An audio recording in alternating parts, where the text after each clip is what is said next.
So check this out. Uber has suffered another breach.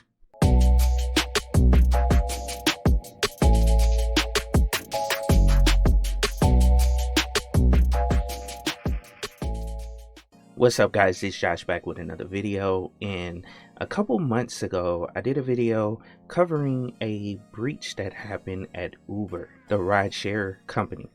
And so it looks as though it has happened again, and I wanted to go down and cover it. And typically I like to do these videos just showing you guys different things that are going on in the cybersecurity world.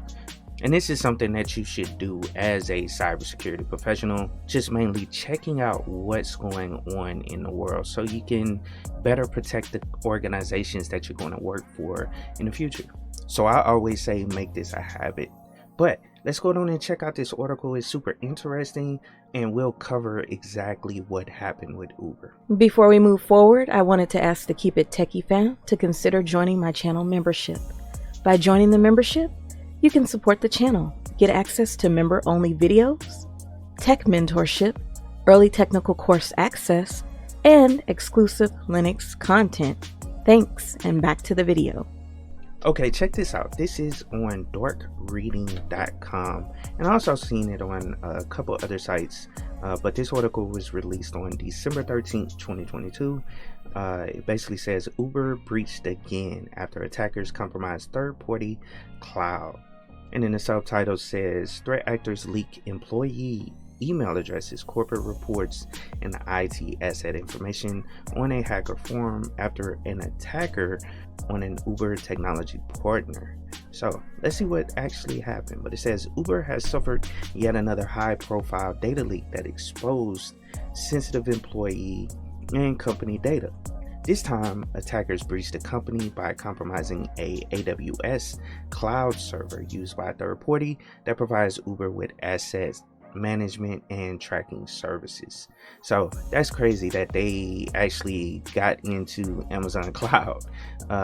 You don't see many articles pointing out ways that people got into it, and specifically they got in through Amazon web service cloud platform or server. But it says the incident happened over the weekend when a threat actor named Uber Leaks began posting data they claim was stolen from Uber and Uber Eats. The data turned up on Breach Forum Hacker Forum, the successor of now defunct Raid forums. And if you guys haven't heard of that, that's all on the dark web. But it says media outlets reported and include employees' email addresses, corporate reports, and IT asset information stolen. And that's kind of bad right there. When you talk about IT assets, what they're talking about is servers and all that, how they basically have their infrastructure set up. Now it also states hackers posted a number of archives that they said are source code associated with various mobile device management platforms used by Uber, as well as by Uber Eats and third-party vendor services, according to the report. While no user information, which is a good thing, no user information, so people that use the app, that information hasn't appeared to have been compromised in the breach, which appears to entirely have affected corporate assets. The personal information of 77,000 Uber employees was leaked. So that's the bad part, you know what I'm saying? Now it says hackers breach Toquivity AWS server. Uber acknowledged the incident and pointed to media to a breach notification by a company called Toquivity, which it uses for asset management and tracking services. So I'm assuming they're talking about the types of people that are delivering, food or whatever, or delivering people. So it's their system that's used for that, not Trip. And now Toquivity explained that customer data was compromised due to unauthorized access to the company's system by a malicious third party, according to Toquivity release. Specifically, attackers gain access to the company's AWS backup server, so mainly their backup server, which houses code and data files related to Toquivity customers. The company said It's unclear if the access was due to a misconfiguration of the Cloud Bucket or if there was an actual compromise to blame.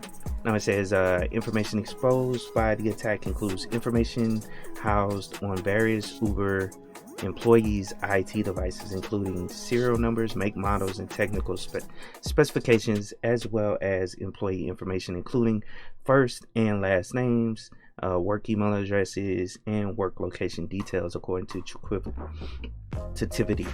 And that's kind of important to hackers.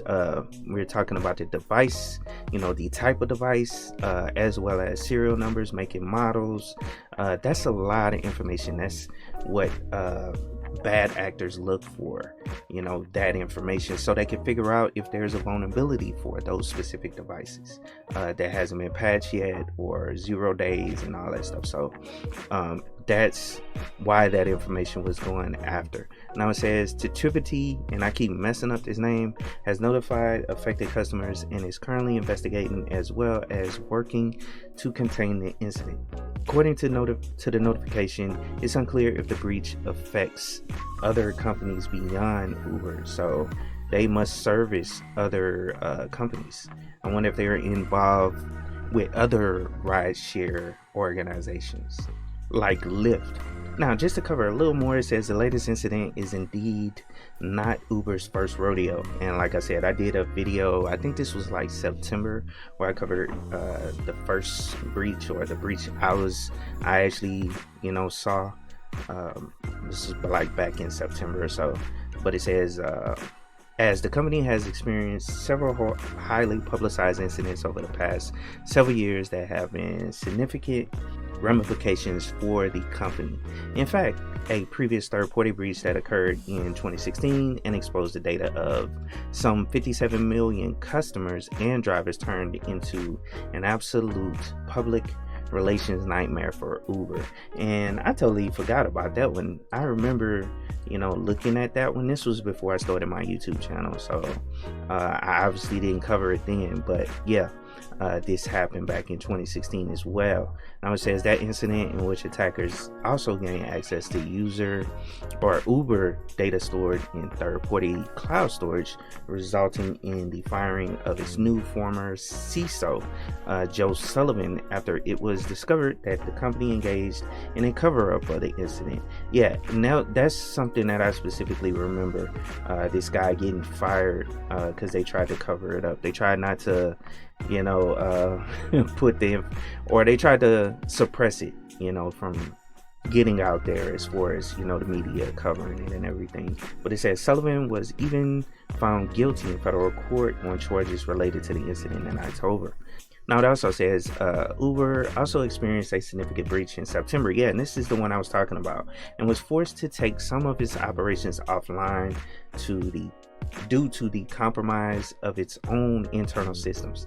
Yeah, that was a crazy, hack or whatever, or breach. Now it says when an attacker socially engineered his way into an employee's VPN account before pivoting deeper into the network. Yeah, and that's mainly what happened during that breach. That was crazy. Let me just say that. Now, it also says that no organization has taken responsibility for the breach. I won't go through and read it, but it says there are some initial clues and ties that the incident to the well-known cybersecurity or cyber criminal extortion group Lapsus. So it is some clues that's pointing to that, but nobody has claimed to take responsibility for it. And it says Lapsus went quiet around July after a spat of incidents earlier in the year, including not only the one and only Okta, which I covered that attack a while back, so check out that video as well. But it says, but also attacks on Microsoft and Nvidia. Its responsibility for the September attack on Uber could be a sign of another flurry of activity from the threat group, experts say. Now, the rest of the article kind of covers, third parties and cloud cybersecurity risks. But I want you guys to read that. You guys read that yourself, and of course I'll have the article down in the description of the video. But like I said, this was an interesting article. Second time this is happening to Uber. So definitely check it out and stay on top of all these cyber incidents that are happening throughout the world, especially if you want to get into cybersecurity. Now, side note, I am not a cybersecurity professional, but when you work in the IT field, I do work in the IT field, but when you work in the IT field, cybersecurity is important to all, all within the company. So protecting your company, that's why they put you in cyber training and all that stuff, like yearly, all these different trainings, depending on the organization, of course, but you go through cyber training pretty much every year. So it's important for people that work in other areas of IT to stay on top of what's going on in the cybersecurity industry and threat actors and all that stuff. So that's why I push people to read these types of articles and pay attention to what's going on in the world. Now, I hope you guys enjoyed the video. Please like, share, and subscribe to the channel, and give me your thoughts down in the comments below. I definitely would love to hear from you guys. But I hope you guys have a wonderful day, and of course, keep it techie.